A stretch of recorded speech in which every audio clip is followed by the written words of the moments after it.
استنى، احنا داخلين دلوقتي على ملك البرتغال مع راجل عايز ياخد منه تمويل كبير علشان يكتشف طريق جديد، وهو اصلا مش متأكد هو رايح فين.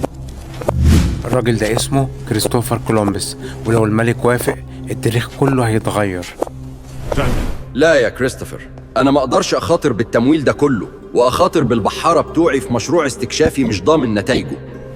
ملك البرتغال ما كانش الوحيد اللي رفض فكرته، ده بعد منه ملوك كتيرة لسنين طويلة كريستوفر حاول معاهم وبرضه اترفض.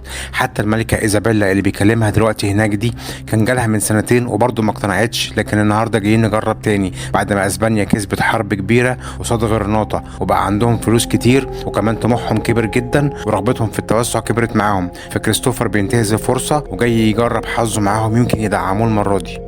ما عنديش مانع النهارده تاخد فرصتك يا كريستوفر، طالما هتكتشف طريق يوصلنا للهند أسرع وبدون المرور على إفريقيا.